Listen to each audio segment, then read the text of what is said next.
POCSO வழக்கு போட்டு 20 நாள் ஆகியும் என் கணவர் மேலே எந்த ஒரு நடவடிக்கையும் இருக்காமல் இருக்கிறதுனால எங்களுக்கு பல வகையிலையும் அச்சுறுத்தல் ஏற்படுத்திக்கிட்டு இருக்காங்க. அதுக்கு காரணம் வந்து பார்த்திங்கன்னா, பால்ராஜ், சரவணன், ராஜேந்திரன் இவங்க துணையோட என் கணவர் வந்து எங்கேயோ தலைமறைவாக இருக்கார். இவங்க தான் அதுக்கு உதவியாக இருக்காங்க. மற்றும் தமிழ் யூனிவர்சிட்டி, தஞ்சாவூர் தமிழ் யூனிவர்சிட்டி துணை, அதாவது எஸ்ஐ விஷ்ணு பிரசாத்தும் வந்து அதுக்கு துணையா இருக்கிறாரு. பிபி சத்தியமூர்த்தியும் துணையா இருக்காங்க. அப்புறம் காவல் பிபி, அப்புறம் வல்லம் காவல் நிலையம் ஆய்வாளர் முத்துக்குமாரும் வந்து இதுக்கு வந்து அவருக்கு தலைமறைவா இருக்கிறதுக்கான எல்லா வழிகளையும் அவரும் அமைச்சு கொடுத்துட்டு இருக்காரு. இதனால எனக்கு பல வழியில வந்து வெளியில வந்து ஒரு சாமானியர் மாதிரி என்னால் நடமாடவும் முடியல. எங்களுக்கு பல வகையில் அச்சுறுத்தல் ஏற்படுத்துறாங்க. எங்கே போனாலும் தொடர்ந்து பல பேர் வர்ற மாதிரி தான் இருக்குது. பல வகையிலையும் எங்களுக்கு வந்து மிரட்டல்களும் இப்போ என்ன சார்ந்தவங்க மூலமாக பல வகையில் பல தருணத்தில் எனக்கு மிரட்டல்கள் எல்லாம் வந்துட்டு இருக்கு.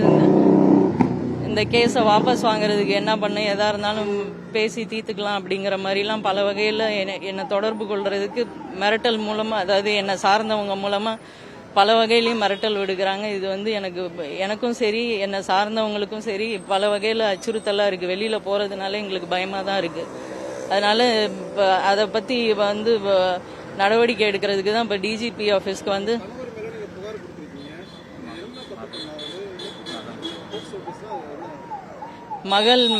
மகள்கிட்ட வந்து தப்பாக நடந்துக்க, அதுதான். நான் கலெக்டரேட் ஆஃபீஸ் போய் அவங்க எஸ்பி மூலமாக தான் அவங்க தான் வந்து இந்த ஆக்டில் போட சொல்லி AWPS அங்கே தான் நான் வந்து கம்ப்ளைண்ட் கொடுத்துருக்கேன்.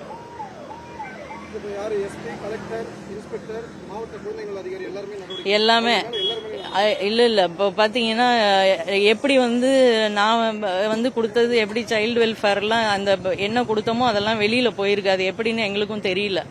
அது வந்து பல வகையில் அது எங்களுக்கு வந்து இப்போ அது முதல்ல வெளிப்படுத்தக்கூடாதுல்ல. அது எப்படி வெளியே வந்து இப்போ அவங்க எதிர்த்தரப்புக்கு வந்து இது எல்லாமே போயிருக்கு. அது மூலமாக தான் அவங்க வந்து முன்ஜாமீனுக்காக அப்ளை பண்ணியிருக்காங்க. அதை வந்து அதுவுமே வந்து டிஸ்மிஸ் ஆயிடுச்சு.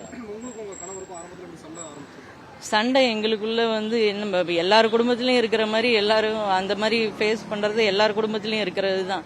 பட் அது வந்து நாளடைவில் அது நம்ம வந்து பிள்ளைங்களுக்காக அப்படின்ட்டு அட்ஜஸ்ட் பண்ணி போகணுன்ட்டு தான் இருந்தது. பட் பல பெண்களோட தொடர்பு இருந்துகிட்டு தான் இருந்தது அவருக்கு.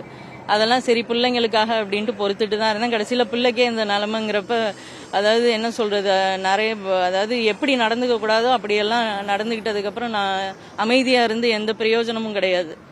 அமைதியாக இருந்து, அதாவது என் பிள்ளைங்களுக்காக நான் அமைதியாக இருந்துகிட்டு இருந்தேன். இப்போ பிள்ளைங்களுக்கே பிரச்சனைங்கிறப்ப நான் அமைதியாக இருக்கிறதுலாம் எந்த ஒரு அர்த்தமும் கிடையாது. ப்ளஸ் நிறைய அப்யூஸான வேர்ட்ஸ், எப்படியெல்லாம் ஒரு தகப்பன் நடந்துக்க கூடாதோ பிள்ளைங்கள்ட்ட அந்த மாதிரி நடந்துக்கிட்டதுக்கப்புறம் நான் அமைதியாக இருக்கிறதுல எந்த ஒரு அர்த்தமும் கிடையாது. அதில் அப்படி எல்லாமே மென்ஷன் பண்ணியிருக்காங்க. பட் ஆனால் அந்த கோர்ட்டுக்கு அந்த எஃப்ஐஆர் காப்பியும் வரல, இது வரைக்கும் வரல. இந்த அக்யூஸ்டு தரப்புக்கு எப்படி அந்த எஃப்ஐஆர் காப்பி போனது? அதே மாதிரி சைல்டு வெல்ஃபேர் கமிட்டியில் வந்து ஒரு ஸ்டேட்மெண்ட்டும் வீடியோவும் ரெக்கார்ட் பண்ணிட்டு போயிருக்காங்க. அந்த ஸ்டேட்மெண்ட் எப்படி அக்யூஸ்டு தரப்புக்கு போனது? அந்த அட்வொகேட்ஸுக்கு எப்படி போனது, எப்படி கிடைச்சது?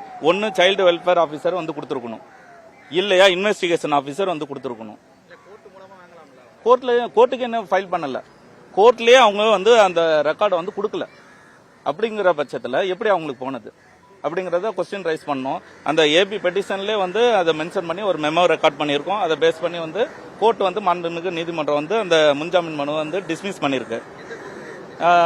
மகிழா கோர்ட் தஞ்சாவூர் இல்ல இன்னும் அப்பீல் பண்ணல.